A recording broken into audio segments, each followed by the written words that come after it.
Assalamualaikum warahmatullahi wabarakatuh.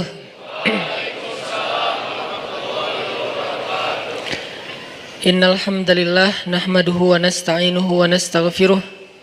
Asyhadu an la ilaha illallah wahdahu la syarikalah wa asyhadu anna Muhammadan abduhu wa rasuluh. Radina billahi rabba wa bi Muhammadin nabiyya wa bil islami dina. Allahumma salli wa sallim wa barik ala sayyidina Muhammadin wa ala alihi wa sahbihi ajma'in. Rabbi syrah li sadri wa yassir li amri wahlul 'uqdatan min lisani yafqahu qawli. Teman-teman sekalian yang dirahmati Allah Subhanahu wa taala, yang semoga selalu dijaga hatinya oleh Allah Subhanahu wa taala agar selalu thiqah billah, agar selalu percaya dan yakin kepada Allah Subhanahu wa taala. Karena kelemahan kita itu berawal saat kita mulai meragukan Allah. Dalam segala dinamika hidup, kita selalu butuh Allah. Kita butuh Allah ketika Allah kasih kita ujian, bahkan tetap kita butuh Allah ketika Allah kasih kita nikmat. Kalau kita butuh Allah saat diuji, agar kesabaran kita terjaga. Karena orang yang tidak ditemani atau dibersamai oleh Allah Subhanahu wa taala ketika dia sedang diuji, maka dia akan mudah untuk berkeluh kesah, bahkan berputus asa. Kebersamaan Allah kepada dia saat dia diuji itu adalah Allah Subhanahu wa taala menghibur hatinya. Allah Subhanahu wa taala menenangkan hatinya. Allah Subhanahu wa taala menghidupkan hatinya dengan nikmat iman. Ala bidzikrillahi tatmainnul qulub. Innamal mu'minun idza dzukirallah wajilat qulubuhum. Bukankah dengan mengingat Allah hati menjadi tenang?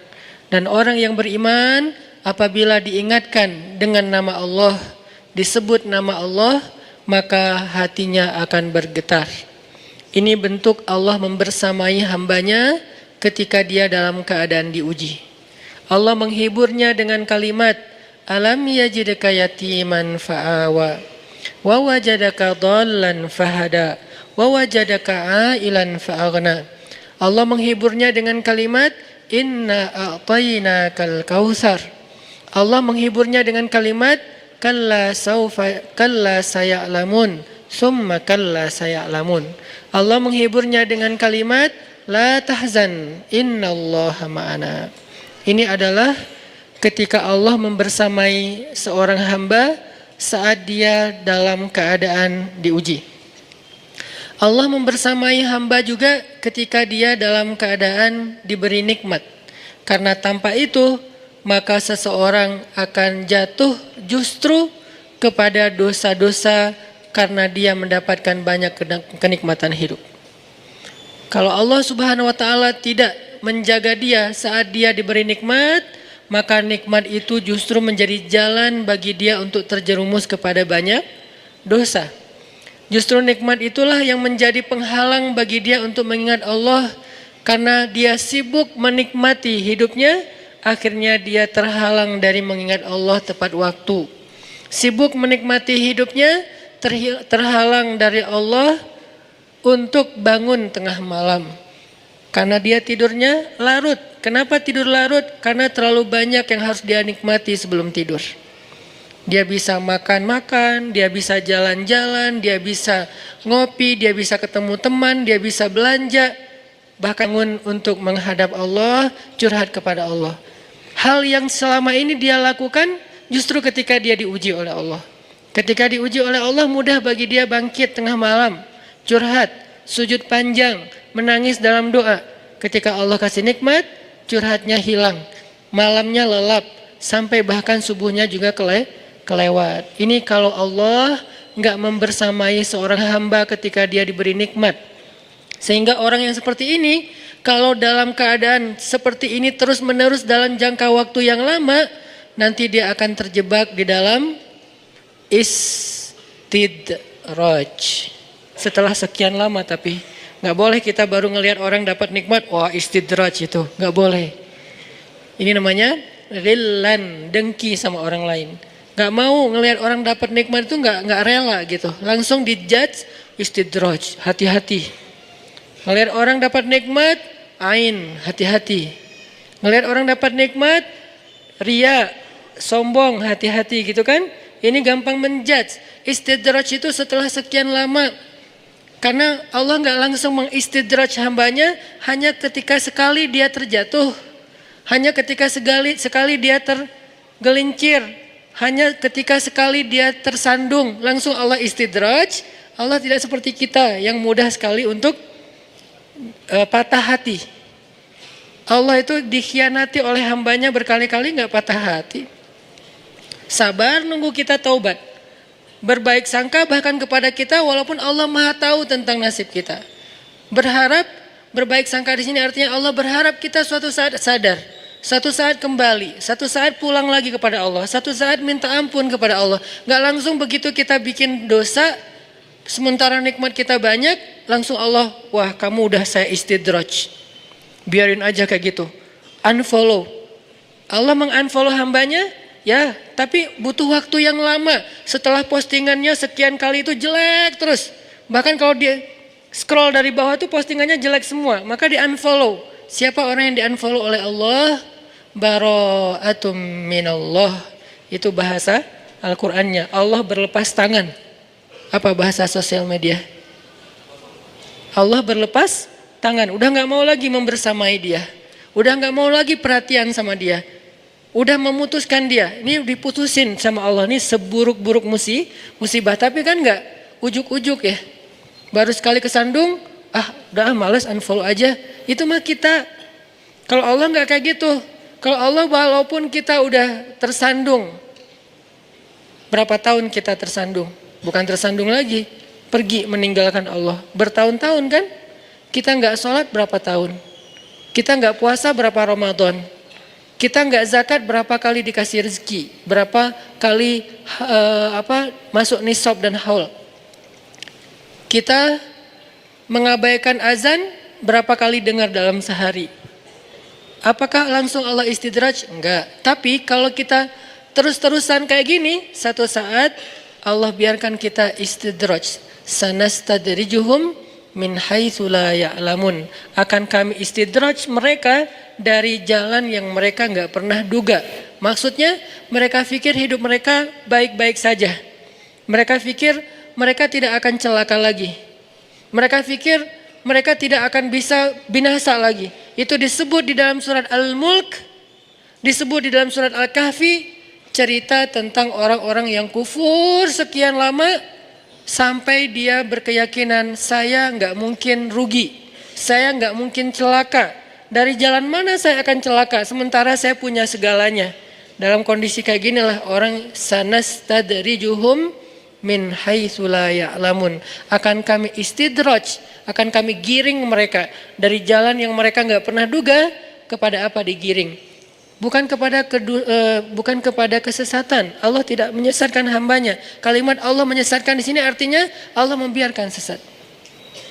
Kalau kita menerjemahkannya Allah memberi petunjuk dan menyesatkan, kok Allah jahat banget ya?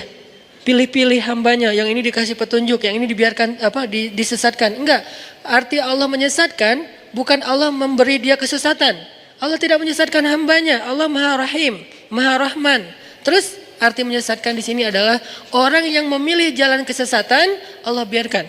Padahal dia sudah diberi petunjuk lewat banyak para nabi, para penasehat, para ya bolehlah disebut motivator atau apapun gitu kan. Tapi dia nggak mau dapat nasihat. Akhirnya Allah biarkanlah tersesat. Kan udah dikasih kesempatan. Ini artinya sanastadrijuhum min haitsu la ya'lamun. Artinya orang itu akan Allah giring kepada kerugian. Kalau bahasa surat Al-Baqarah, ulaikal ladzina ishtarawud dhalalata bil huda fama rabihat tijaratuhum.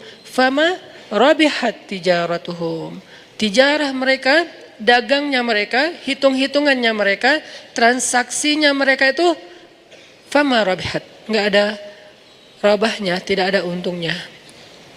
Jadi mudah-mudahan Allah jaga hati kita, baik ketika kita diuji, bahkan ketika kita diberi nikmat, supaya dalam keadaan dua keadaan ini kita tetap menjadi mukmin yang ajaban, yang ideal, yang baik, yang insya Allah Allah suka sama kita.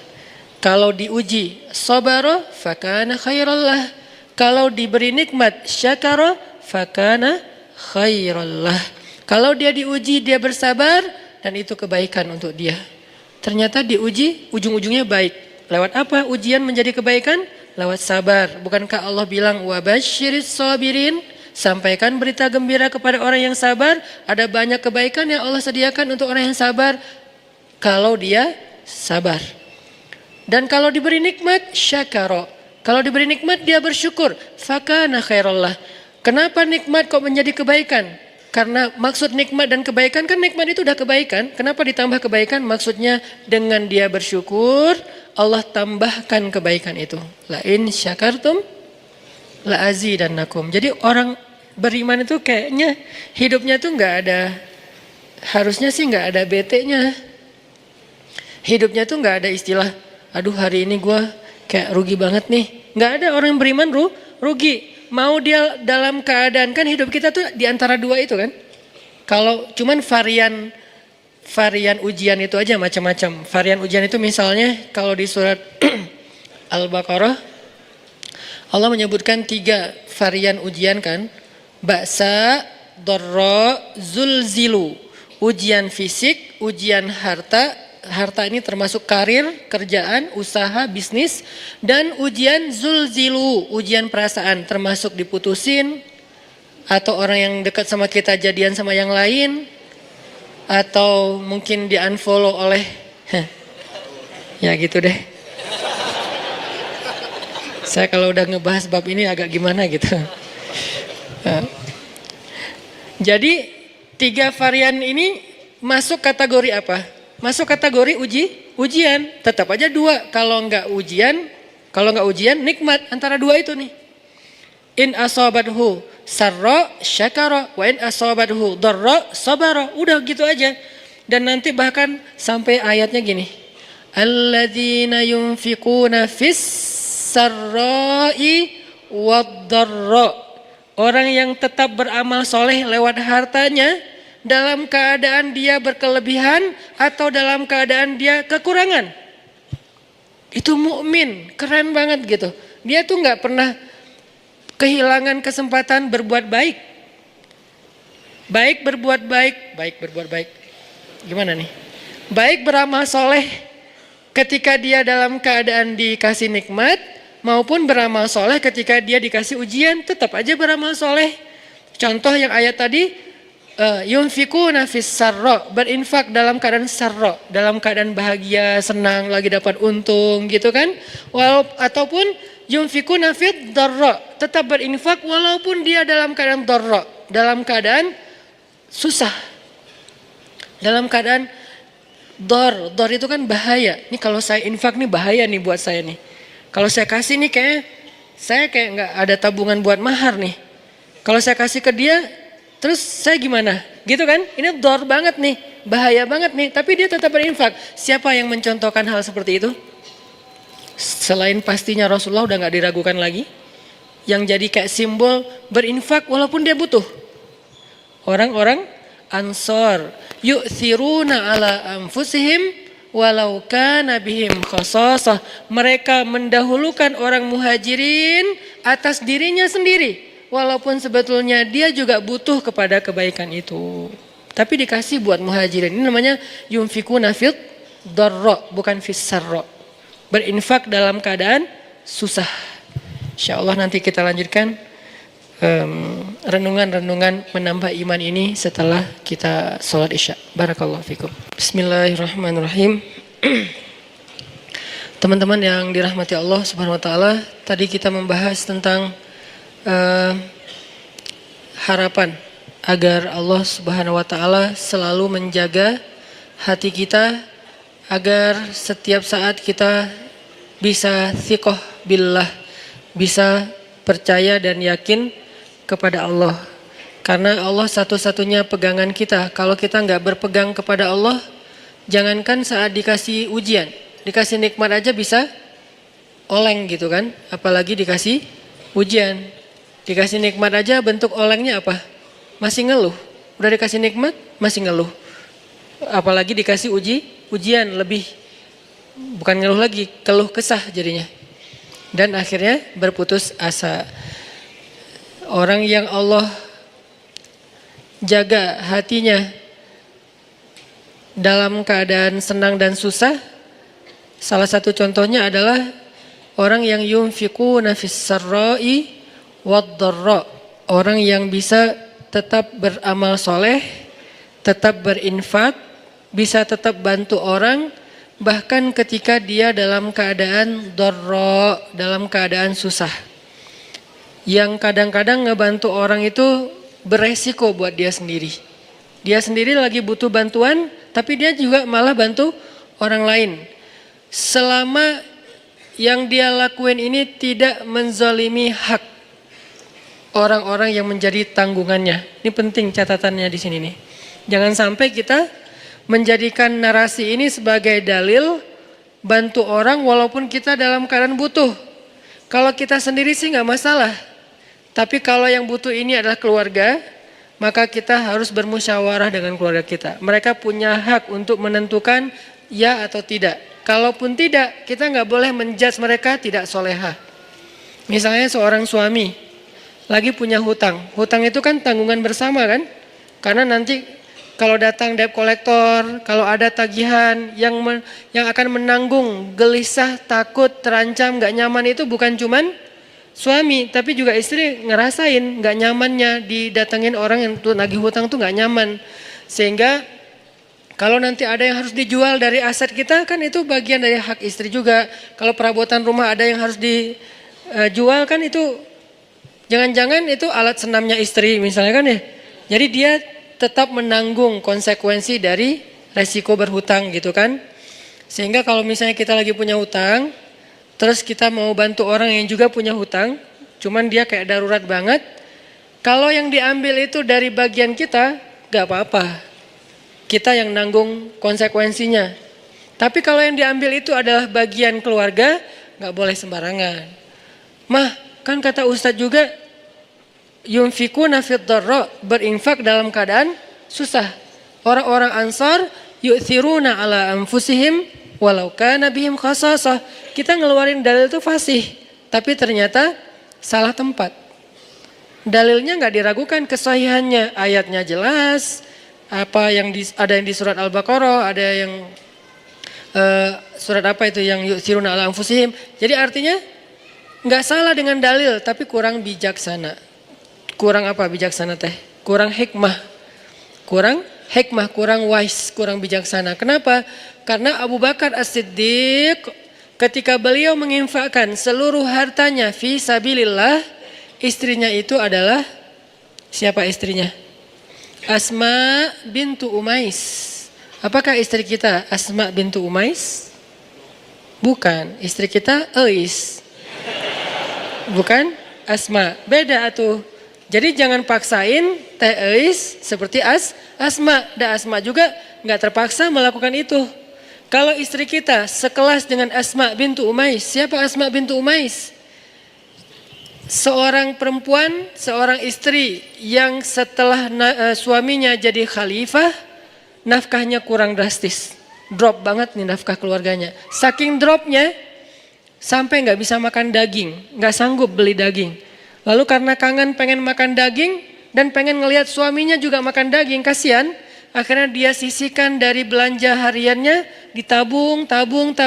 Setelah beberapa lama udah cukup beli daging sedikit, nggak banyak, nggak 1 kilo, cuman sedikit. Terus dia minta izin lagi ke suaminya. Padahal kan itu bagian dia kan, hak dia kan. Karena udah uang nafkah itu berarti udah diberikan kepada istri. Masih minta izin. Ya wahai Abu Bakar, wahai suamiku, ini ada sisih sedikit dari uang belanja, aku sisihkan setiap hari, udah bisa beli daging sekarang. Boleh nggak aku beli daging? Kasihan kamu nggak pernah makan yang lebih layak. Kata Abu Bakar, Asma, ternyata gaji saya masih lebih. Boleh nggak kalau ini kita berikan kepada Baitul Mal? dan mulai bulan depan gaji saya dikurangi karena ternyata masih lebih. Apa kata Asma? Sami'na wa ata'na.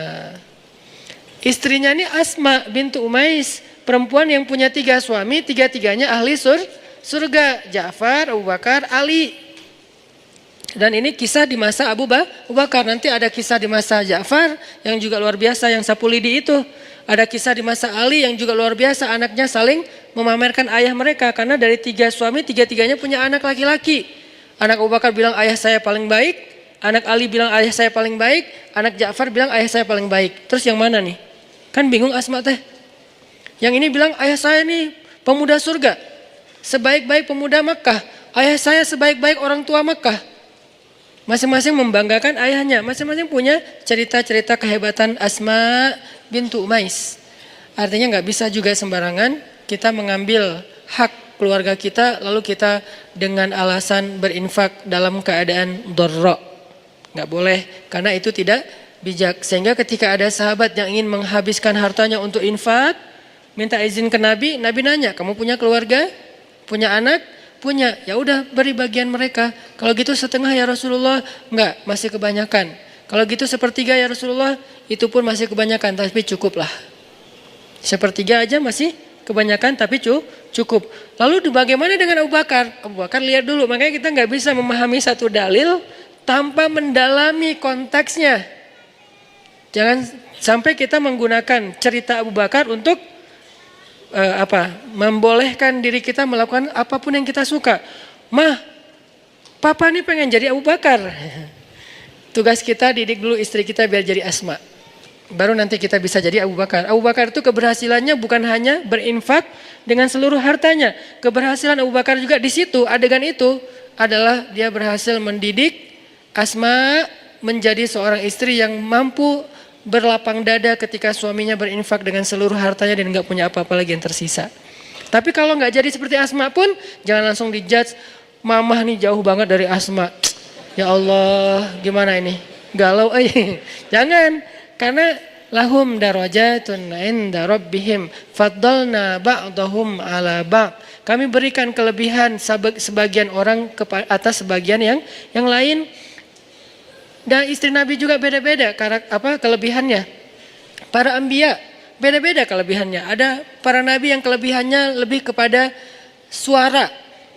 Nabi siapa? Daud. Sampai Allah Subhanahu wa taala menundukkan semesta untuk ikut berzikir bersama Daud. Yang saya menyebutnya dengan istilah konser kolosal. Tapi konsernya bukan nyanyi lagu syair, lebih kepada zikir, perform. Nabi Daud perform, tapi crowdnya itu bukan manusia. Crowdnya itu semesta, sampai angin, awan, air, semuanya crowd untuk ikut bareng dengan Nabi Daud alaihissalam. Karena memang kelebihan Nabi Daud itu suara. Dan beliau punya 70 macam suara. Dan setiap kali beliau bersuara, yang kedua lebih baik dari yang pertama. Yang ketiga lebih baik dari yang kedua. Terus semakin baik, semakin baik, semakin baik. Sehingga orang yang diberikan oleh Allah nikmat suara yang bagus, doa Nabi apa? Laqad utita mizmaran min mazamiri ali Daud. Bersyukurlah engkau diberikan oleh Allah seruling dari keluarga Daud. Hanya satu dari 70 seruling ya. Cuman diberikan satu seruling aja udah kita mendengar suaranya Mahir apa tuh? Bukan Mahir Zain. Saya lupa nama korinya. Oke lah Mahir Zain. Oke, anak muda Mahir Zain. Kalau ininya ada kori bagus juga suaranya. Nanti ada juga yang di Mahir Muakili ya. Mahir Muakili. Itu baru satu mizmar ya. Satu seruling. Kita dengar Rashid Al-Afasi, nama panjangnya apa? Masyari Rashid Al-Afasi. Kita dengar Masyari Rashid Al-Afasi dengan azannya yang keren banget kan? Belum lagi nanti azan Al-Aqsa. Kalau dengar suara azan Al-Aqsa itu jadi azan yang menyayat hati. Kenapa? Azannya itu kayak curhat. Aqsa kok gini-gini amat ya. Kesannya kayak gitu tuh. Dari azannya tuh saya kayak membaca, kasihan ya Masjid Al-Aqsa, kok kita gini-gini amat ya. Nah itu dari suara serak-seraknya azan Al-Aqsa. Nanti belum lagi suara bacaan Ad-Dagriri, azannya Syekh Ad-Dagriri, kalau nggak salah Hamdi Ad-Dagriri di Mekah, kayaknya ini lagi naik daun juga sekarang selain Mahir Mu'akili. Ini semuanya mizmaran, satu seruling. Belum 70 seruling, gimana 70-nya? Jadi memang Allah kasih fadl, Allah kasih keutamaan. Nanti Nabi Sulaiman, anaknya Nabi Daud, beda lagi keutamaannya. Kalau Nabi Daud keutamaannya di suara, Nabi Daud keutamaannya di tenaga fisiknya sampai Allah lunakkan besi di tangan Nabi Daud. Kalau Nabi Sulaiman, Allah lunakkan Allah tundukkan bukan besi, bukan semesta, tapi jin. Jinnya pun bukan jin yang hanya jin beriman, bahkan jin yang tidak beriman pun tunduk. Syaitan namanya. Kalau jin beriman kan jin doang ya. Kalau jin yang tidak beriman syaitan. Syaitan aja tunduk. Kenapa? Takut sama Nabi Sulaiman. Kami tundukkan angin. Ini fadlnya Nabi Sulaiman. Nanti Nabi siapa lagi misalnya? Nabi Musa. Allah kasih fadl tersendiri berbeda dengan saudaranya Harun. Harun fadlnya lisan. Musa fadlnya kegagahannya, kekuatan azamnya, kekuatan fisiknya. Sehingga ketika mereka berdua kolaborasi, ini jadi sebuah revolusi yang luar biasa. Ngalahin Fir'aun, ngalahin Haman, ngalahin Korun, bahkan ngalahin Samiri. Kan banyak nama-nama tokoh antagonis pada era itu kan. Fir'aun, Haman, Korun, Samiri ini kan antagonis semua nih. Jadi penjahatnya. Terus superhero-nya, superhero. Jagoan-jagoannya, Musa, Harun, Masyitah, apalagi nanti Asia, kan banyak kan jagoan-jagoan yang keren-kerennya nih. Jadi intinya adalah fadl. Setiap orang diberikan fadl. Jadi kalau kita ngelihat ada istri, ada suami yang mungkin kalau dibandingkan dengan orang lain dia kurang di sini, jangan langsung dijudge kok dia gini-gini amat ya. Ada fadl yang dia miliki yang orang lain gak punya. Toh sahabat juga gitu. Abu Bakar dengan Umar, coba lihat bedanya. Abu Bakar dengan kelembutannya bermanfaat untuk umat. Umar dengan ketegasannya, bukan tegas, bahkan kekerasannya juga bermanfaat untuk Umar. Nanti ada Utsman dengan malu-malunya tetap bermanfaat juga buat umat. Sifat malu aja jadi kebaikan. Ali dengan sama sih pemalu, cuman beda adegan, beda cerita. Tapi sisi lainnya Ali dengan kesatrianya bermanfaat untuk umat. Intinya teman-teman, gak boleh kita memaksa semua orang itu dengan satu model. Bahkan Allah sendiri mengatakan faddalna ba'dahum ala ba'. Kami berikan keutamaan sebagian atas sebagian yang lain. Bahkan Nabi Sulaiman alaihissalam ketika mau memindahkan singgasananya Ratu Balqis di Yaman, Nabi Sulaiman memberikan tender kepada para pengikutnya. Siapa yang mau memindahkan singgasana Balqis? Terus ada jin, Ifrit bilang saya bisa pindahkan istana itu sebelum rapat ini bubar. Sebelum rapat ini bubar. Apa bahasa di Al-Quran? Dalam sebelum Anda bangkit. Sebelum Sulaiman bangkit dari tempat duduk. Kata ulama tafsir artinya bukan seukuran berapa detik saya bangkit, bukan gitu. Menurut sebagian besar jumhur ulama tafsir, arti bangkit dari tempat duduk itu sebelum rapat beres, kurang lebih 1 jam. Karena waktu itu lagi ada kongres ya. Kongres di zaman Nabi Sulaiman, kumpulin semua yang pemimpin-pemimpin kabilah, yang ahli-ahli di segala bidang, prajurit, panglima-panglima militer, kongres besar.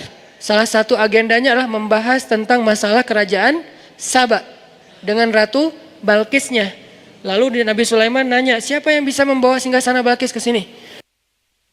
Kata jin Ifrit, saya bisa bawa sebelum Anda bangkit, artinya sebelum rapat usai, 1 jam kecepatan pesawat. Begitu beres rapat, udah ada singgasana di depan. Nabi Sulaiman bilang, ini kelamaan, ada yang bisa lebih cepat? Lalu berdirilah seorang hamba yang solih. Disebutkan gak namanya di ayat itu? Gak disebutkan.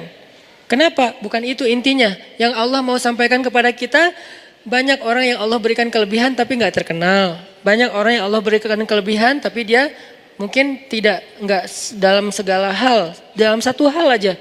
Cuman bagian itu doang dia lebih, bagian yang lain Nabi Sulaiman lebih. Sehingga dia mengatakan saya bisa membawa istana Balkis dalam satu kedip mata. Kedip mata itu bukan udah ada, bukan. Menurut tafsir, makanya kita tetap harus baca tafsir. Menurut tafsir ulama, satu kedip mata itu durasi jarak antara orang yang datang di ujung jalan, kan belum ketahuan tuh siapa yang datang. Mantan kita atau mantan teman kita. Terus siapa sih? Kayak asa kenal gitu kan ya. Nah, kira-kira dari ujung, atau gak usah ujung jalan deh, dari pintu masjid, di bawah tangga masjid, itu kan belum jelas kan siapa kan? Sampai dia ada dengan jarak yang kita bisa kenal wajahnya, kira-kira jalannya berapa menit? Kurang lebih 10 menit, itulah waktu yang diminta oleh hamba yang solih.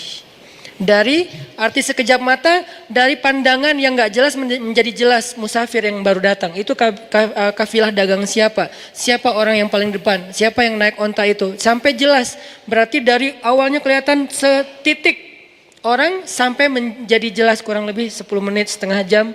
Itulah waktu yang dia butuhkan. Lebih cepat daripada yang pertama. Maka Nabi Sulaiman pun memberikan kesempatan orang itu, dia berdoa saja kepada Allah. Bukan dia sakti mandraguna terus dia terbang bawain singgasana Balkis. Apaan nih? Kenapa nih? Enggak gitu sih. Itu mah dongeng ya. Dia hanya minta ya Allah. Kenapa? Nih orang, nih pelajaran lain ya. Dia itu dikasih kesempatan oleh Allah Subhanahu wa taala, satu kesempatan berdoa. Dia itu dikasih satu kesempatan berdoa dan pasti Allah kabulkan. Dan kesempatan itu enggak pernah dia pakai kecuali saat itu. Ini sebagian ulama tafsir bilang kayak gini. Dia tuh dikasih kesempatan sal tu'toh. Kamu minta satu hal nanti akan aku kasih. Dia tunggu. Dia nggak langsung, oh boleh ya Allah. Ya udah ya Allah saya pengen nikah. Enggak. Dia tahan diri. Dia ikhtiar aja.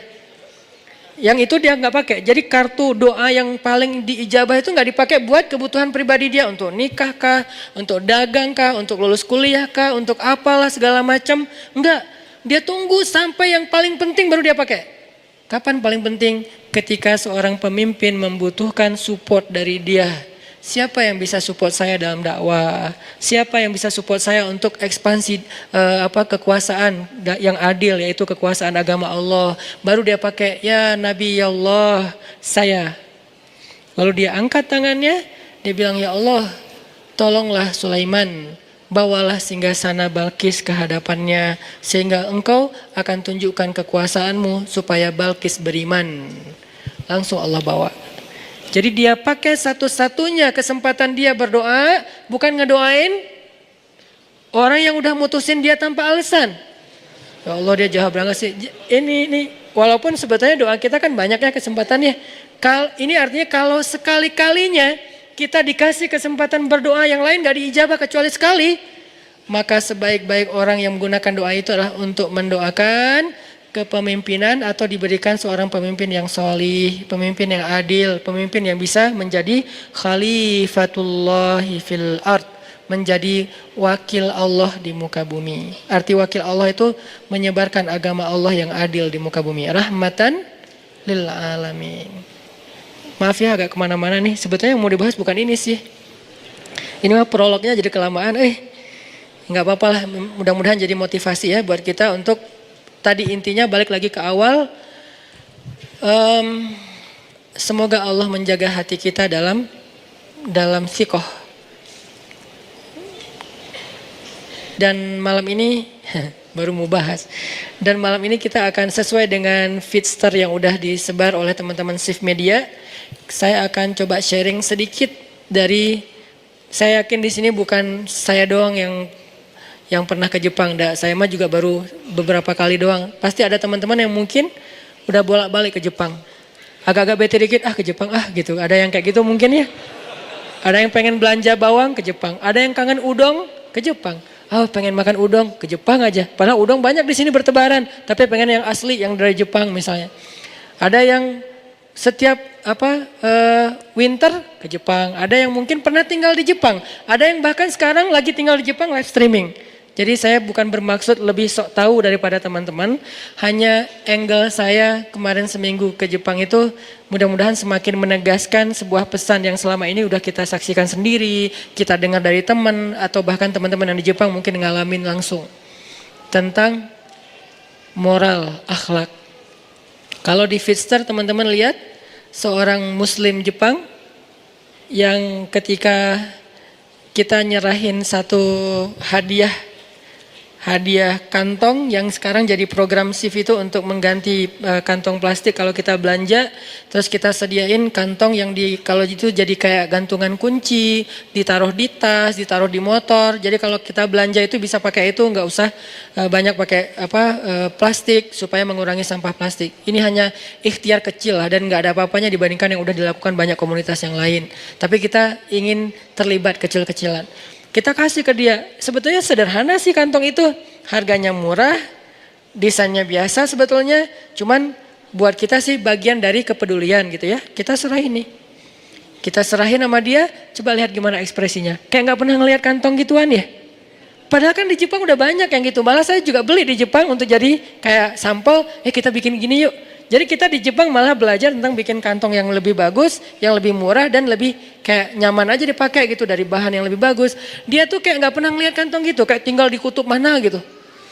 Begitu kita kasih, oh gitu kan ya. Kenapa dia kayak gitu? Bukan karena dia nggak pernah lihat itu, karena dia menghargai kita.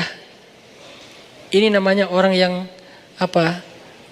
syukurnya tuh luar biasa. Makanya disebutkan oleh Kang Yusuf yang jadi sahabat kita di Jepang itu, di Jepang kan ada budaya orang berterima kasih. Berterima kasihnya tuh nggak sekali, berkali-kali. Kalau di situ disebutin siang, makasih ya tadi pagi udah dikasih hadiah ini. Besok, makasih ya kemarin. Lusa, makasih ya bulan lalu. Tahun depan, makasih ya tahun yang lalu. Terus aja diingat kebaikan orang. Sebetulnya teman-teman, ini bukan budaya Jepang saja. Salah sebut lagi. Ini bukan budaya Jepang saja. Jauh 1400 tahun yang lalu, ini adalah sebuah habit, sebuah behavior yang udah diajarin Nabi kepada orang yang beriman. Apa kata Nabi?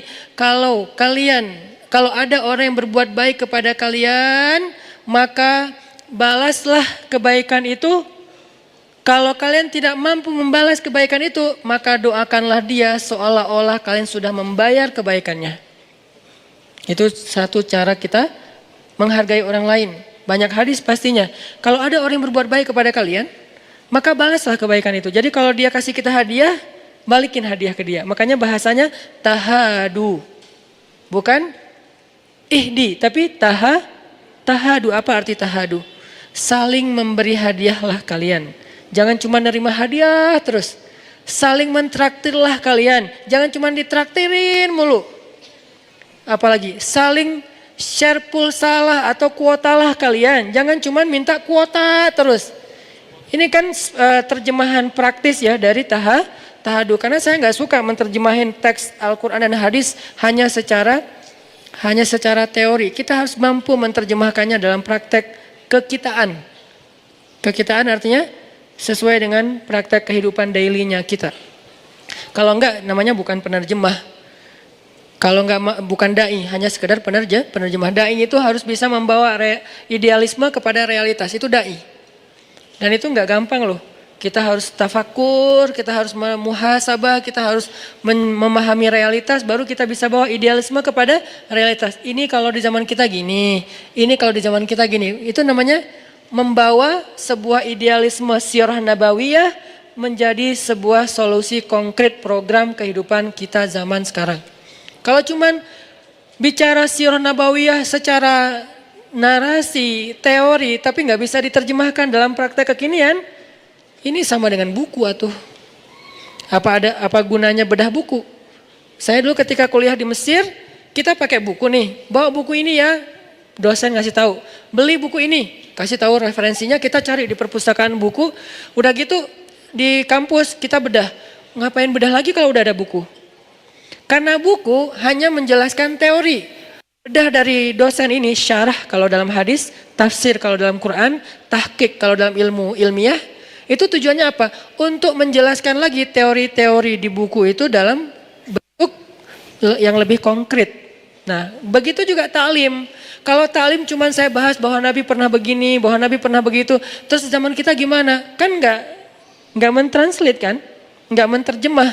Nabi itu misalnya pernah lomba berkuda yang saya share di YouTube, pernah lomba berkuda dari Thaniyatil Wada sampai ke Masjid Bani Zuraik. Zaman kita apa?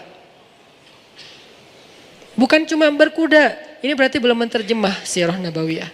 Zaman kita tuh artinya riding, touring, night run kalau buat anak mobil. Jadi games anak-anak yang senang mobil, motor, sepeda dari satu tempat dan berakhir di masjid. Riding lah yang paling sederhananya. Touring kalau bareng-bareng misalnya, itu adalah terjemahan konkret apa yang terjadi di zaman Nabi dengan konteks kekitaan. Nggak harus kita cari kuda baru ngikut sunnah. Kalau nggak naik kuda berarti belum nyunnah. Sehingga ada istilah olahraga sunnah. Saya nggak sepakat dengan istilah olahraga sunnah. Semua olahraga selama nggak melanggar syariat itu nyunnah. Berenang, yang nyunnah yang mana? Yang gaya bebas Ustaz? Enggak, semua berenang itu sunnah. Mau dia diving, mau dia free dive, mau dia snorkeling, mau dia surfing, mau dia cliff dive. Kan banyak varian berenang kan? Cliff dive yang loncat dari tebing itu. Yang paling pro yang baru diputusin. Itu kan loncatnya paling tinggi. Pro cliff diver. Loncat paling tinggi, udah gitu loncat gak muncul-muncul.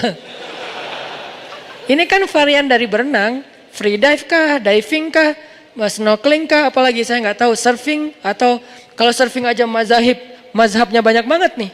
Ada surfing longboard, ada shortboard, ada apa? Pakai papan skimboard, ada yang wake surf, ada yang ski apa tuh, water ski sport kayak gitulah. Pokoknya water sport terserah deh apa namanya. Ada yang berenang pun gaya bebas, gaya punggung, gaya katak, gaya batu, gaya malu-malu gitu kan. Gimana kayak malu-malu, mau loncat kayak malu gitu. Kenapa? Takut malu-maluin. Artinya semua ini sibahah. Semua ini adalah berenang. Jadi yang namanya berenang, nggak harus kita langsung mengatakan, olahraga sunnah itu berenang. Boleh juga, olahraga sunnah itu diving. Boleh nggak ngomong kayak gitu? Boleh. Cuman orang nggak berani aja ngomong kayak gitu. Kenapa Ustadz? Soalnya mungkin dia pikir kalau keluar dari kata berenang jadi nggak islami. Padahal berenang itu kan kategori umumnya. Nanti variannya, jenis-jenisnya banyak. Saya bisa aja bilang diving, olahraga sunnah. Cliff dive, lebih nyunnah lagi. Karena itu adrenalinnya cowok banget kan. Loncat, wah gitu segala macam. Kenapa itu hanya jadi kayak kesannya nggak nyunnah, kurang berpahala. Soalnya bukan gaya bebas. Cuman gaya bebas doang yang berpahala. Padahal manfaatnya sama aja. Bahkan kalau teman-teman yang diving itu kan luar biasa ya. Kemarin saya mau diajak diving di Tanjung Pinang. Ternyata itu tekniknya, ilmunya dahsyat juga tuh diving. Apalagi free dive. Free dive nggak pakai tabung udara, terus kayak mau masuk kan kalau di laut susah ya. Kayak mau tenggelam nggak tenggelam. Nih kenapa sih kok saya di permukaan air terus gitu. Muncul lagi belakangnya gitu, nggak masuk. Kayak seonggok karang gitu kan ya. Kenapa? Karena susah banget mau masuk ke dalam. Ada tekniknya. Saya pas lagi di Bunaken tuh. Sok-sok free dive. Sebetulnya nggak free dive sih, free dive-an gitu. Wah, gua mau free dive. Oh iya Ustaz. Udah aja. Sampai ke bawah mau turun itu ada anak saya minta diambilin bintang laut kan di tebing gitu. Jadi agak di pinggir-pinggir tebing gitu. Ini kayak bahaya banget gitu kan. Yang di sebelah sana gelap, sebelah sini kayak warna-warni. Kata anak saya, "Baba mau yang bintang laut itu tuh." Oh ya tenang, gaya kan. Loncat deh saya tuh dari kapal loncat, saya kira gampang gitu tenggelam kayak di kolam renang kan gampang tuh nyelam kan. Ini nyelam kok susah banget ya, kok nggak kayak ada yang nahan, lo nggak boleh ke bawah, kayak susah banget sampai kelepek lama datanglah yang lokal pride-nya, warga lokalnya yang udah pro banget lah ya. Makanya buat kita tuh lokal pride itu terbaik lah, udah free rider banget. Mereka nggak pakai pencitraan, nggak pakai GoPro 7, nggak pakai apa-apa, tapi bener ke bawah. Kita udah pakai segala alat, cuman di atas doang. Terus diedit, posting gitu. Kalau mereka tuh bener-bener tenggelam beneran. Ustadz bisa, aduh nyerah. Akhirnya dia langsung sek ngambil langsung muncul lagi. Gampang gini, kok bisa gampang gini mas? Ya latihan. Sampai ada yang nombak ikan gitu-gitu kan. Itu kan semuanya olahraga air, berenang dan keren. Bahkan sebagiannya dipakai buat kemampuan militer. Militer kita juga ada yang diving, ada yang sampai berenangnya tangan dan kaki diikat kan sampai kayak gitu-gitu. Kalau di Palestina tuh orang Hamas, pasukan Hamas pakai berenang dengan jenis apa? Diving. Mereka pakai tabung udara diving dari Gaza tembus ke pangkalan militer Israel. Kan ada dulu serangan yang 10 prajurit Hamas angkatan laut yang katak gitu kan, pasukan katak masuk ke dalam, keluar nyerang. Kalau ini kan perang, namanya perang ya saling tembak-tembakan, masa saling senyum gitu kan. Gitu. Itu bukan perang, itu dakwah, namanya jihad. Jadi jangan agak kagok gitu kalau ngomongin orang berperang, kok perang sih Ustaz? Namanya perang ya, tembak, masa perang gini, ya gitu dong. Nah dia masuk terus keluar di pangkalan militer Israel, diserang, terbunuh beberapa prajurit Israel dari Hamasnya. Kalau nggak salah cuma satu yang syahid, sisanya selamat dan mereka masuk lagi. Berarti kan sibahah di zaman sekarang adalah salah satunya diving. Makanya saya nggak sepakat dengan istilah olahraga sunnah itu hanya 3. Padahal kalaupun mau dibikin persis kayak Nabi, 4 harusnya. Yang jarang dibahas yang keempat apa? Gulat. Bukankah Nabi juga pegulat yang ngalahin Abu Rukanah? Kenapa nggak dimasukin? Karena kita baru membaca satu hadis lalu merasa paling mengerti hadis tersebut. Padahal olahraga sunnah itu kayak misalnya berkuda. Berkuda itu bukan cuma naik kuda loh, ngurus kuda. Ngurus kuda itu apa sekarang? Ngebengkel. Jadi cowok banget tuh kalau dia misalnya mogok motornya dia bisa ngerjain sendiri. Masa mogok nelpon, gimana tolong angkat motor saya tinggalin tuh di atas jembatan misalnya di Pasteur. Ya kurang cowok sih. Jadi cowok yang keren itu justru kalau dia bisa ngebengkel sendiri, minimal kalau mobilnya ada apa dia bisa ngedongkrak sendiri gitu kan ya. Ini life skill cowok. Jadi pesan dari olahraga yang Nabi katakan tadi itu bukan cuman kudanya disiapin, dipakein pelana, terus dipegangin tali kekangnya, duduk di belakang, pencitraan yang misalnya kita pakai selfie gitu misalnya. Saya pernah gitu soalnya. Saya nggak ngomongin orang lain ya, jadi jangan diedit nanti dikasih judul macam-macam gitu, enggak. Saya lagi ngomongin diri saya sendiri. Pernah di Parompong kan ya belajar berkuda, karena baru pertama dipegangin sama pelatihnya si kudanya teh. Karena kalau nggak dipegangin ntar saya dibawa lari gimana? Oke, mas pegangin erat ya, ya Ustadz. Nah dia ajarin, yang pertama Ustadz kalau berkuda itu, ini kata dia ya, nanti teman-teman yang pro penunggang kuda mungkin bisa meralat. Kata dia kuda itu kita tuh sama dia tuh harus kayak ngeklik gitu. Kita tuh harus sehati, kita tuh harus kayak saling paham gitu, saling pengertian. Kamu capek ya dah. Kita tuh harus saling pengertian gitu, dielus-elus dulu rambutnya, terus kayak dipegang-pegang gitu, saling pegangan gitu kan ya. Tapi jangan dikedip gitu, kasihan nanti. Apaan sih lo? Gue cowok tahu. Oh ya maaf ya. Terus kayak gitu-gitu, udah akrab, udah sehati gitu, baru naik. Dia nggak akan ngerjain. Kalau nggak sehati dikerjain sama dia katanya. Entah ini benar, entah ditakut-takutin. Pokoknya katanya gitu. Kalau nggak sehati, nggak akrab gitu, kudanya sebel. Apaan sih lo? Turun aja, males lah. Kan gitu kan? Kuda juga males gitu. Ngapain sih lo naik-naik ke gua? Emang gua siapa lo? Kegeeran kitanya gitu. Makanya kayak ternyata ada ilmunya, nanti cara sampai ngurus kuda. Harusnya penunggang kuda itu kan secara teori dia yang ngurus kudanya sendiri kan. Sama kayak penerjun kan dia yang ngelipat parasutnya sendiri kan, bukan dilipat sama teman, karena itu bahaya sekali kalau dilipat sama orang lain, nggak tahu ada apa, dan dia harus make sure kalau ini udah aman, dan kalau dia nanti buka di udara terbuka. Kalau dilipat sama teman bahaya. Termasuk berkuda, dia ngurus kuda sendiri sampai sepatu kuda dan segala macam. Ini nih ilmu berkuda, jadi bukan cuman menunggang, tapi termasuk ngurus kuda.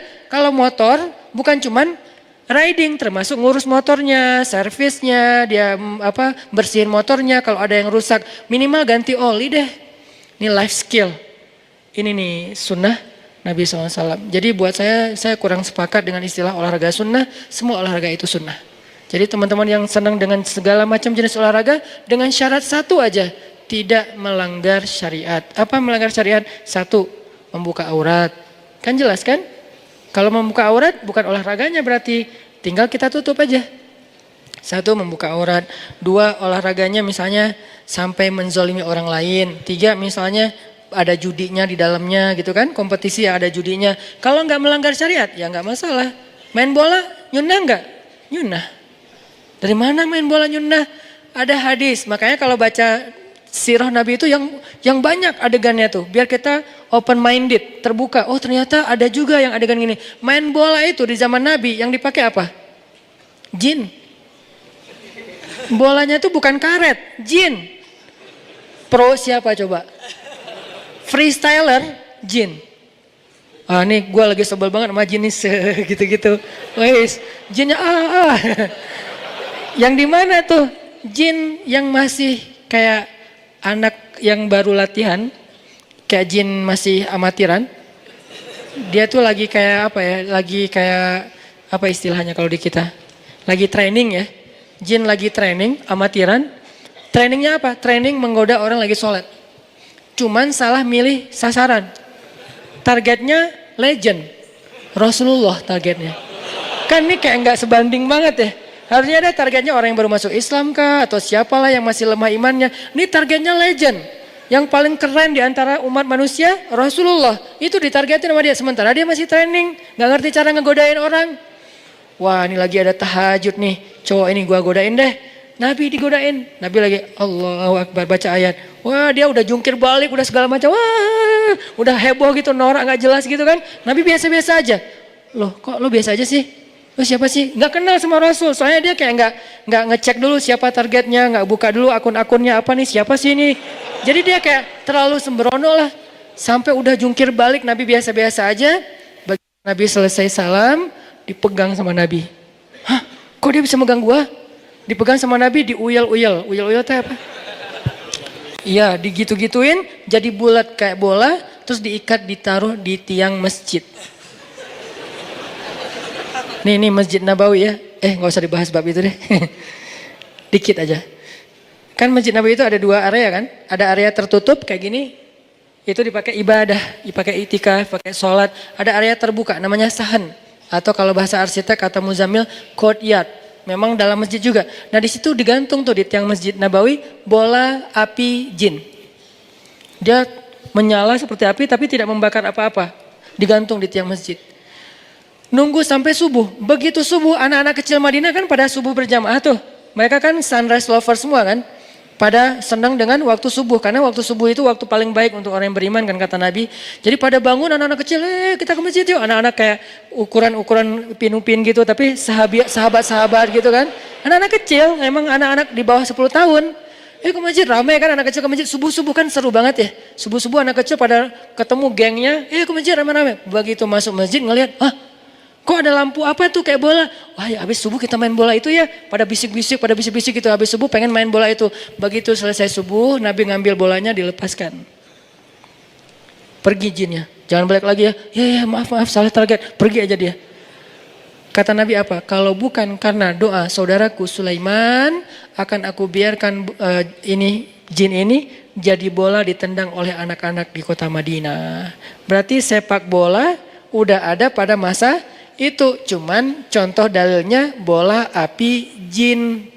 Kalau sekarang mungkin menyambut satu Muharram gitu kan ya, atau menjelang Ramadan kan suka ada kayak kegiatan seru-seruan tuh, sepak bola api gitu kan. Yang buat saya sih itu namanya local pride. Salah satu kebanggaan lokal lah, selama tidak membahayakan dan tidak berlebihan sih, ya namanya juga seru-seruan, masa nggak boleh gitu kan? Selama nggak ada keyakinan, ini api sebelum kita main sepak-sepak, kasihan ntar gini-gini dulu, kita nyembah-nyembah dulu, kita ada kayak ritual dulu, enggak sih, cuman main doang, seru-seruan. Itu mungkin asal muasalnya yang tadi. Cuman kalau ini api beneran, kalau itu jin. Kalau jin di zaman kita kan mungkin nggak akan ketendang ya. Kalaupun ketendang nggak ada yang berani juga kali kan ya. Jin, innalillahi auzubillahi minasyaitonirrajim. Pada lari gitu, ayat kursi keluar, yasin segala macam. Sahabat saking jago, nggak pakai ayat kursi, tendangain aja. Namanya juga jin. Akhirnya jinnya dilepas sama Nabi. Kenapa dilepas? Bukan karena kasihan. Dia tuh harusnya dikasih pelajaran sama Nabi. Cuman kenapa dilepas?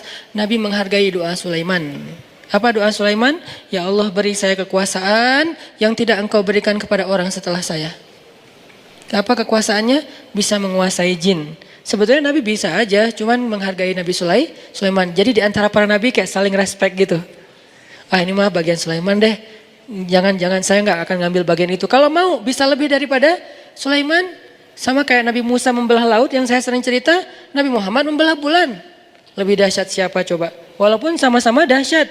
Nabi Musa belah laut dengan seizin Allah. Nabi Muhammad belah bulan dengan seizin Allah. Bukan yang di bumi, yang di luar bumi, yang jadi planetnya bumi atau di luar angkasa. Lebih keren lagi nih.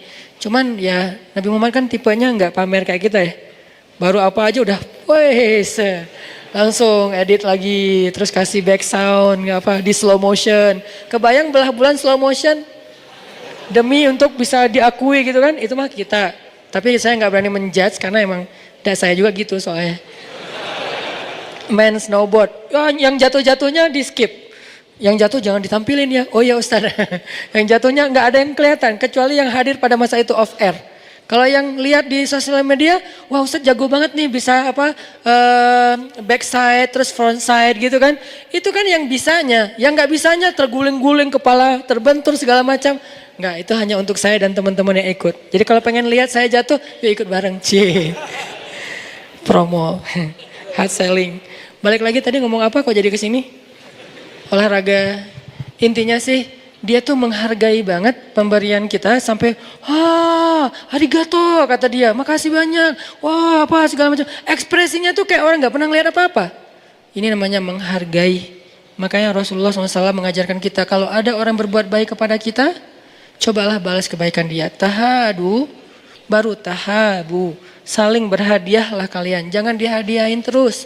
Kita harus mikirin gimana ngebalas hadiah orang. Kalau nggak sanggup, bisa jadi ada orang yang ngasih kita hadiah, emang dia orang yang mampu. Kalau kita balas takutnya buat dia nggak terlalu berharga gitu kan. Kayak misalnya kita dikasih barang branded. Dan dia mampu beli barang itu dengan harga yang sekian. Kita mau balas dengan yang sama. Misalnya dia kasih kita misalnya baju branded harganya misalnya 400.000. Kita mau bayar ngasih dia 400.000 asal lebar ya. Kenapa? Orang kos-kosan juga belum bayar. Ini gimana nih? Kalau nggak sanggup ngasih yang sama, maka kata Nabi doakan. Doakan dia sampai seolah-olah doa kita yang banyak itu sudah membayar kebaikan dia. Nah ini kan sama dengan yang tadi kan. Dia ucapin terima kasih sehari, besok juga, lusa juga, minggu depan, bulan depan, tahun depan. Terus sampai dia bisa merasa tenang, saya udah berterima kasih dengan ucapan yang layak buat dia. Gak bisa sekali. Bukan, oh ya thanks. Enggak gitu. Makasih ya hatur nuhun, U-nya banyak. Hatur nuhun gitu kan. Kenapa banyak? Ini sunnah juga nih. Dalam cara menulis, mungkin saking sopannya dia, hatur nuhun, titik. Panjang, titiknya banyak lagi. Udah gitu senyum, udah gitu ketawa, guling-guling. Jadi agak alay banget gitu. Tapi ya itu kan ekspresi dia untuk saking bahagianya. Walaupun kadang-kadang dikasih sesuatu yang biasa aja. Ini nih, Nabi juga kayak gitu teman-teman. Dikasih apa aja sama orang, beliau tuh orangnya kayak selalu, ini berharga banget buat saya gitu orangnya. Di mana kita dibandingkan Rasulullah SAW? Apakah sunnah ini hanya tersisa di sana? Di negeri-negeri orang yang belum beriman? Kenapa mereka bisa mempraktekkan sunnah Nabi lebih baik daripada orang yang beriman? Bahkan orang yang sudah belajar sunnah, sudah belajar hadis Nabi. Kenapa kita mengambil teks dari kata-kata Nabi, tapi tidak meniru perilaku Nabi SAW? Bukankah sunnah Nabi itu ada sirah, ada surah, ada sarirah, ada sirah perbuatan Nabi, ada surah penampilan Nabi, tapi juga ada sarirah perasaan Nabi. Nabi rasa malu, Nabi rasa sungkan, Nabi rasa nggak enakan, Nabi rasa kasihan, Nabi rasa takut. Semua itu sunnah. Jadi kalau kita nggak ada rasa malu seperti rasa malunya Nabi, kita nggak ikut sunnah sarirah. Kalau kita orangnya nggak jaga perasaan orang lain, padahal Nabi sangat menjaga perasaan orang lain, berarti kita nggak ikut sunnah sarirah. Jadi sunnah Nabi itu bukan hanya surah, bukan hanya penampilan, banyak banget sunnah Nabi. Tapi kalau kita belum mampu mengikuti semua pun, maka kita belajar untuk menyempurnakan semampu kita. Saddidu wa qaribu kata Nabi. Saddidu wa qaribu, apa artinya? Berusahalah untuk semirip mungkin Kalau nggak bisa semirip mungkin, minimal agak-agak menyerupai. Saddidu wa qaribu. Fa illam takun mislahum fatashabbahu bihim. Kalau kamu tidak bisa persis seperti sahabat Nabi, minimal berusaha untuk menyerupai. Dan itu pasti ada lebih kurangnya. Ada orang yang kelebihannya itu dari sisi surah. Surahnya itu surah Nabi banget. Kenapa? Karena emang secara fisik mungkin dia mendukung. Misalnya dia ada orang yang surah jenggotnya panjang. Bagus kan? Sepanjang ini. Ada yang pengen banget jenggotan udah pakai wak doyok, apa segala macam. Gak keluar-keluar juga Ustadz, gimana tuh? Berarti dia secara surah mungkin gak bisa persis seperti Nabi. Tapi secara sirahnya apa? Dia orangnya banyak bantu orang lain. Dia orangnya gampang tersenyum sama orang lain. Atau secara sarirah, dia tuh orangnya gak enakan. Sangat menjaga perasaan orang. Nah, Nabi tuh gitu banget. Kalau ada yang ngasih hadiah ke Nabi itu, beliau tuh akan menghargai dan mengucapkan yang baik-baik kepada orang itu. Contoh, ada yang ngajak Nabi makan di rumahnya. Nabi terima undangannya, padahal itu yang undang orang miskin. Ya Rasul, nanti makan di rumah kami ya. Oh ya. Datanglah Nabi ke rumahnya. Dikasih cuman roti, nggak ada selai, nggak ada susu, nggak ada daging. Kan orang Arab itu kalau makan roti pakai daging kan, kayak kebab lah, cuman nggak digulung. Nah, ini nggak ada daging, nggak ada selai, nggak ada susu, nggak ada apa-apa, roti tok. Ditaruh di depan Nabi. Nabi nungguin.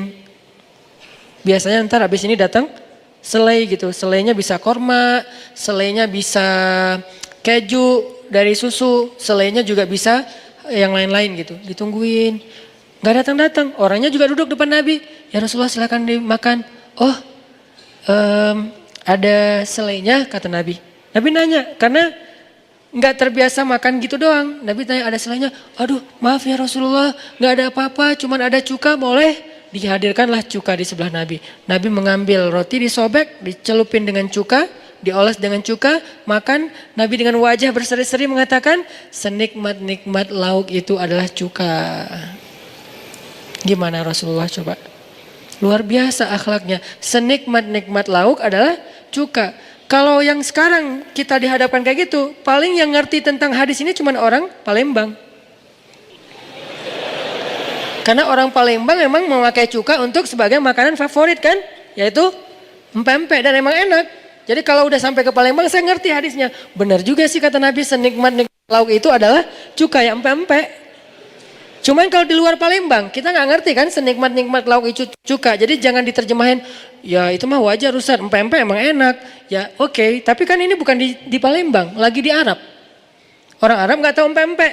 Jadi makan si roti teh pakai cuka itu nggak biasa di mereka. Sehingga ketika Nabi mengatakan senikmat-nikmat lauk itu cuka dengan wajah berseri-seri dan makannya seolah-olah enak banget makanannya itu teh. Kalau kita kan, oh ya. Terus kayak colek dikit, aduh saya tadi pagi sarapannya udah 2 kali, kenyang maaf ya. Itu paling sopan tuh, itu udah paling sopan kan kita. Kalau Nabi lebih dari itu sopan santunnya. Senikmat-nikmat lauk cuka, tambah makan sampai orang. Gimana caranya membahagiakan yang memberi makanan. Nabi itu nggak pengen banget ngecewain orang yang ngasih beliau makanan. Itu tadi kita lihat dalam Fister, oh arigato, apa segala, kayak nggak pernah lihat, apa ini saya belum pernah lihat seumur hidup. Seolah-olah gitu kan.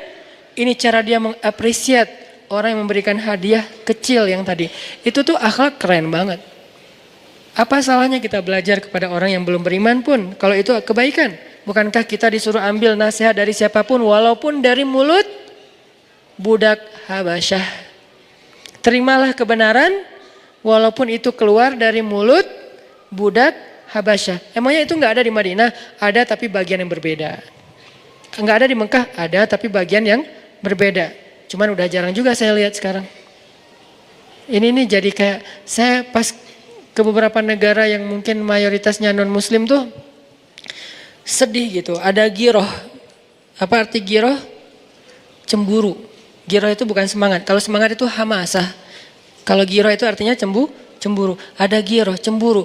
Kok bisa ya negeri orang yang gak beriman tapi kok akhlaknya seperti Rasul dan seperti zaman nggak seperti Rasul sih, seperti zaman Rasul yang diajarkan seperti yang diajarkan Rasul. Kok di negeri orang yang beriman susah tersenyum, nanya alamat aja dia marah-marah, nanya toilet aja dia nggak mau ladenin. Saya pakai bahasa Inggris, nggak diladenin. Akhirnya saya pakai bahasa Arab. Ainal hammam, saya tanya. Dia ngomong aja sama temannya, teh, ngasih teh, minum teh. Hammam fen, saya tanya. Terus aja. Saya pikir dia nggak dengar. Akhirnya saya keras lagi suara saya. Ya Haji, fen hammam, marah dia. Astagfirullahaladzim. Ini nih di pusat Rasulullah lahir, tempat dakwahnya Rasulullah. Kemana akhlak Rasul?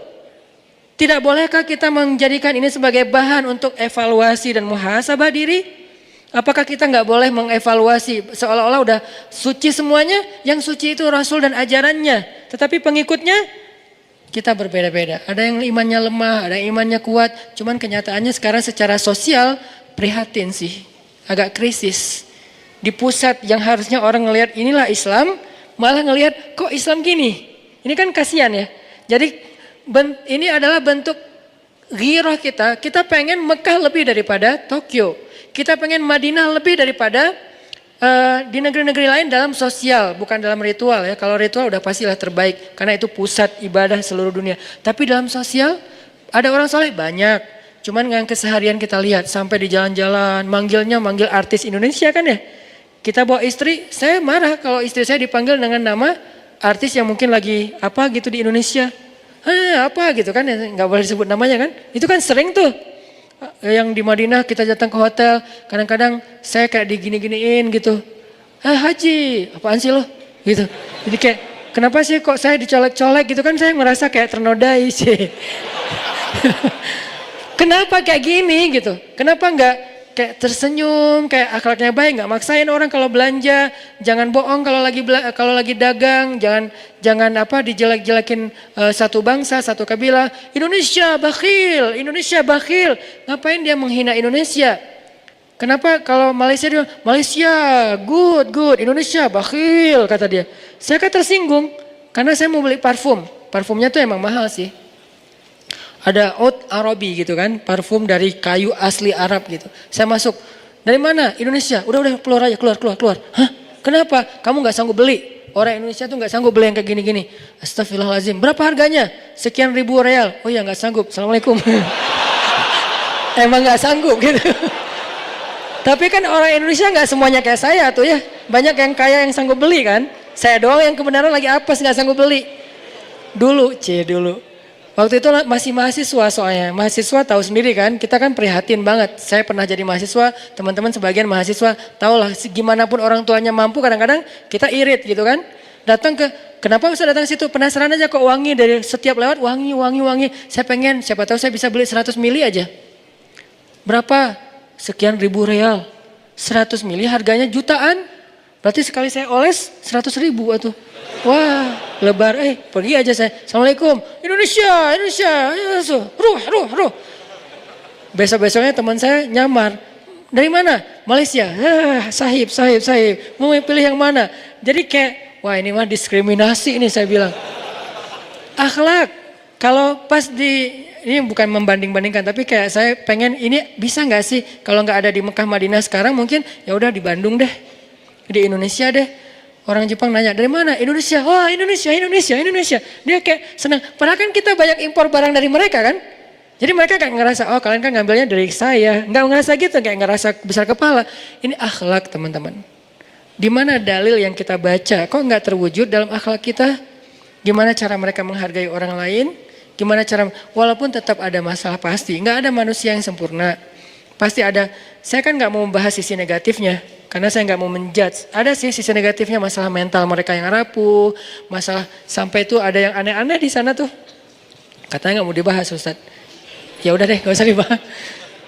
Ini dikit aja nih, penasaran. Ini kan kayak pecin gitu ya. Kayak cemilan yang ada pecinnya kan enak gitu kan udah makan. Sampai teman saya bilang gini, Ustadz tahu nggak di sini tuh banyak jasa-jasa unik loh. Ya apa? Ada jasa teman curhat. Saking nggak punya teman curhat, ada jasa kalau jadi teman curhat dibayar. Jadi kalau yang kurang kerjaan, kita bisa ke Jepang jadi teman curhat. Siapa yang butuh curhat, saya siap menjadi teman curhat. Sejam dibayar sekian yen. Itu jadi dengerin aja, oh gitu ya, kasihan banget. Sabar ya. Nah, gitu doang. Jadi kerjanya tuh gitu doang. Sabar ya, aduh kasihan. Udah beres gitu, bayar pergi. Nanti ada yang online lagi, saya butuh curhat, datang. Ada yang kayak gitu. Ada yang teman jasa untuk jadi sandaran kepala untuk dia bersandar ketika dia sedih. Jadi kayak, wah, jasanya tuh cuman ini doang. Kita datang hanya untuk jadi sandaran karena dia nggak tahu nyandar ke siapa, nggak ada teman. Teman mereka tuh cuma partner kerja, keluar dari kantor udah nggak kenal gitu. Akhirnya kayak butuh kehangatan atau kenyamanan ya. Sampai ada jasa teman curhat dan lengan untuk dia tidur di atasnya. Nggak ngapa-ngapain, cuma taruh lengan doang.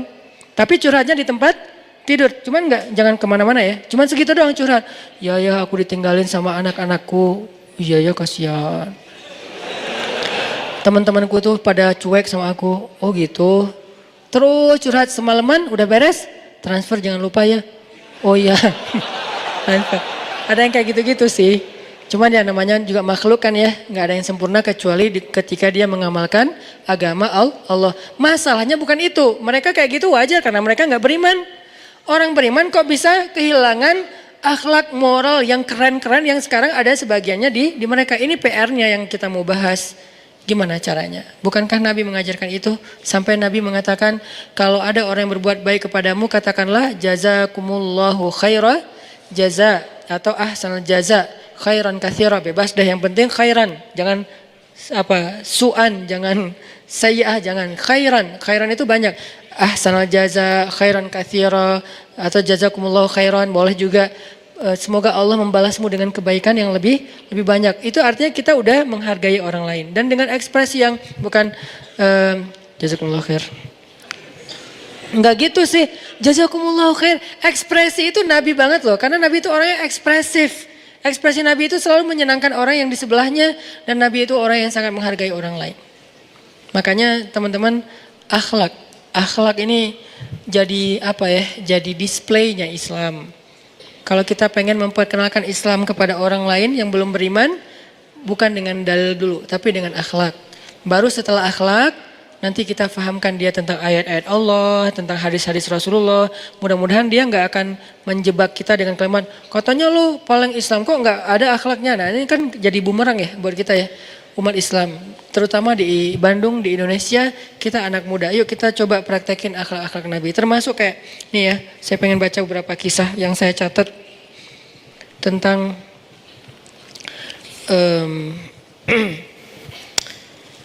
Nabi ketika sedang dalam keadaan perang Khandak. Perang Khandak itu cerita yang paling fenomenal itu kan pas lagi menggali parit kan. Nabi lagi gali parit Khandak dengan para sahabat. Nabi itu ikut turun juga gali parit dengan para sahabat sampai beliau angkat-angkat tanah kayak gitu. Seluruh tubuh beliau itu kotor dengan, bukan kotor sih, berlumur tanah gitu. Karena tanah gak kotor. Jangan bilang, di pakaian kita ada tanah jadi gak bisa dipakai sholat. Enggak, tanah itu gak kotor. Tanah itu alat bersuci kedua setelah air kan. Jadi tanah itu gak disebut sebagai kotoran. Kotoran itu yang terlihat dan tercium bahwa itu memang kotoran. Kalau gak terlihat, gak tercium, dianggap tidak ada. Secara fikih tidak terlihat, tidak tercium berarti dianggap tidak ada. Kan tadi kita jalan kemana-mana, siapa tahu ada kotoran. Lihat aja ada enggak? Enggak ada. Cium ada enggak? Enggak ada. Berarti enggak ada. Kalau ternyata ada, la yukallifullahu nafsan illa wus'aha. Allah maafin karena emang itu di luar taklif kita, kemampuan kita. Jadi Nabi lagi angkat-angkat tanah dan sahabat kasihan ngelihat Nabi. Nabi kasihannya gimana nih? Masa kita membiarkan Nabi ikut angkat-angkat tanah bareng kita? Lihat tuh Nabi sampai seluruh tubuh beliau kena tanah dan baju beliau jadi warna-warna tanah gitu. Semuanya melekat tanah di tubuh beliau. Akhirnya sahabat kayak kasihan sama Nabi dan mereka merasa sungkan. Nabi gak suka digituin. Nabi gak mau orang lain ngerasa gak nyaman. Sehingga akhirnya ngelihat wajah-wajah sahabat yang kayak gak enakan sama Nabi. Akhirnya Nabi menyampaikan sebuah syair. Dan syair ini didendangkan oleh Nabi. Memang sih nggak pakai alat musik, tapi dan bab musiknya ada fikih tersendiri. Dan saya menganut mazhab musik itu tidak haram. Kecuali ada yang melanggar syariat, liriknya, performnya, alirannya. Tapi kalau secara umum kenapa? Al-aslu fil asya ibahah. Dasarnya segala sesuatu selain ibadah itu boleh. Kecuali ada sesuatu yang melanggar syariat. Tapi kita nggak bahas bab itu. Nabi bersenandung. Apa senandungnya?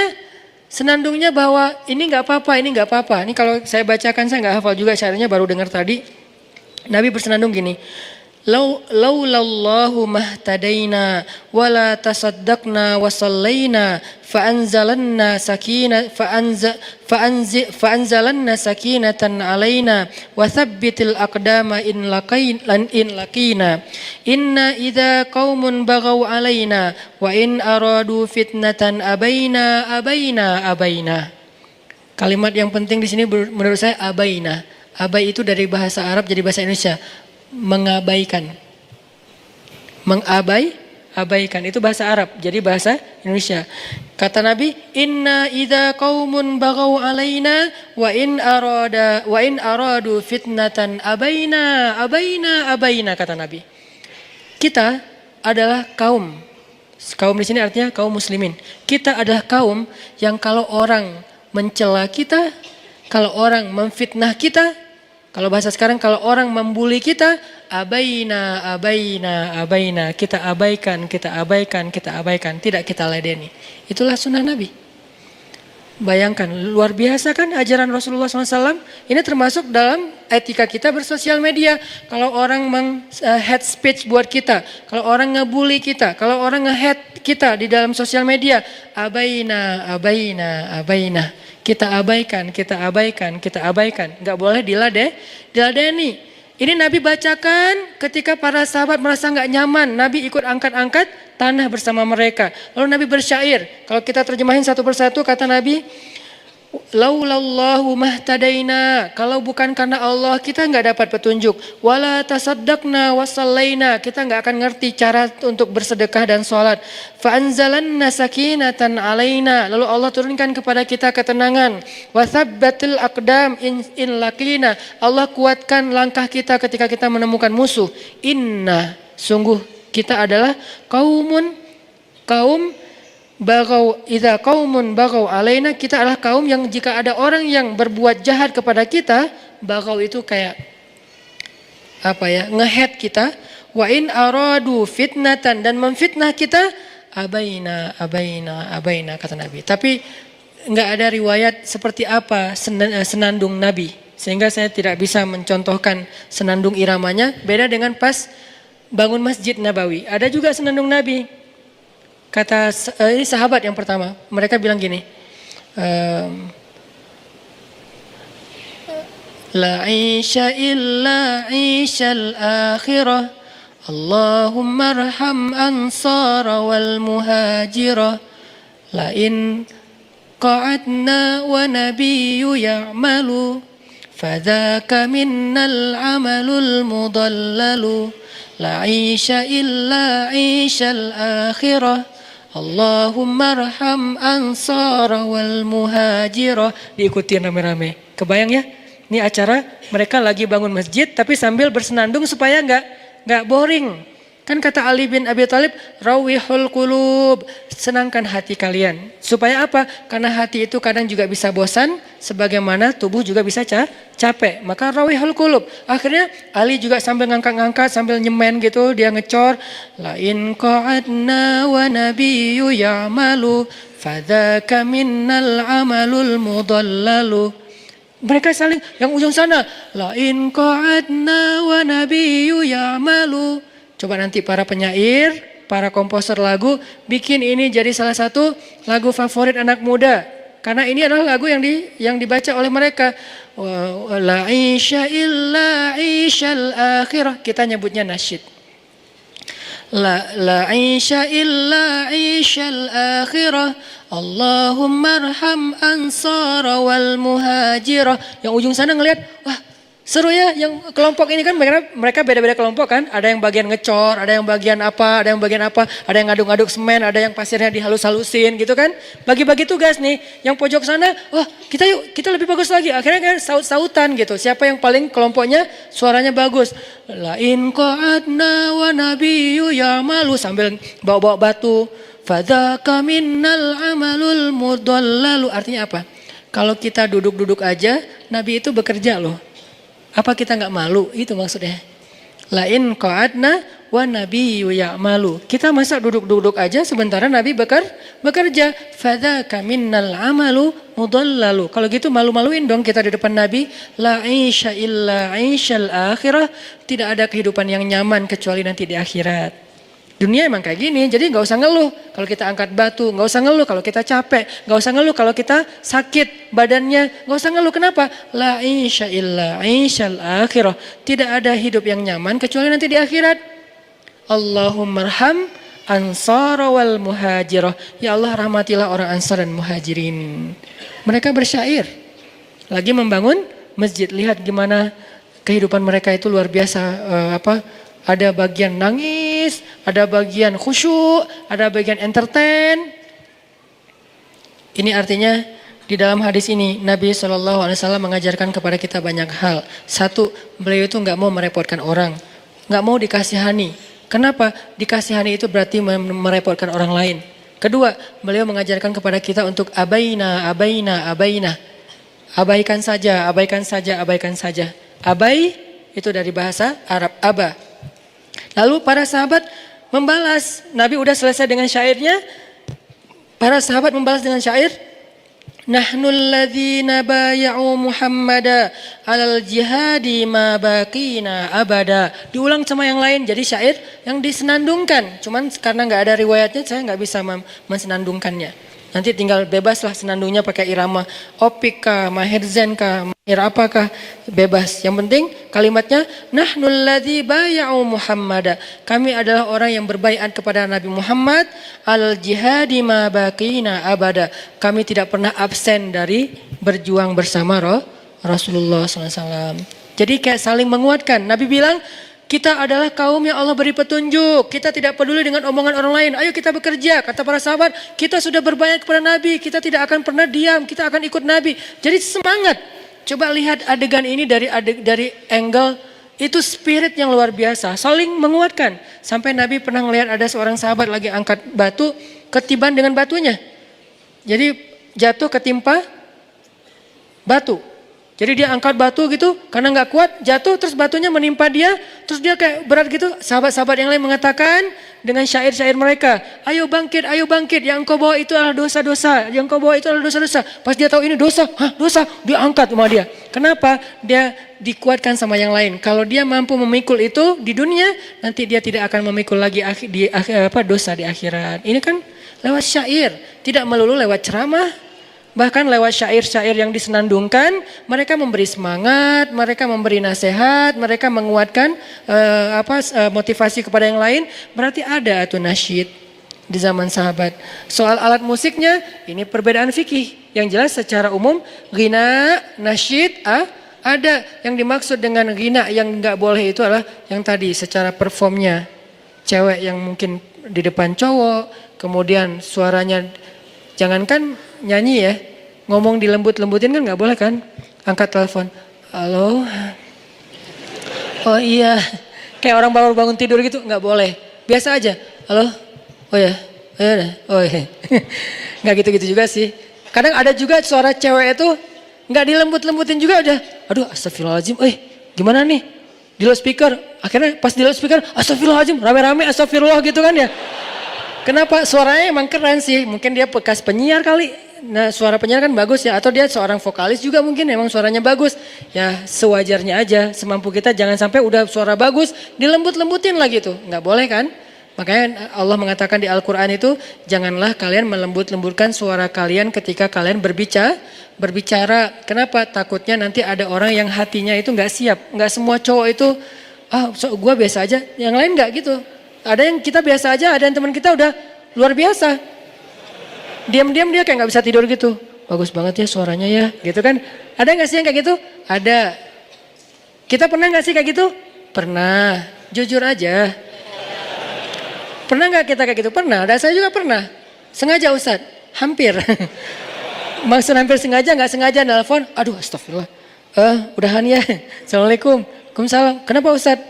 Suaranya keren.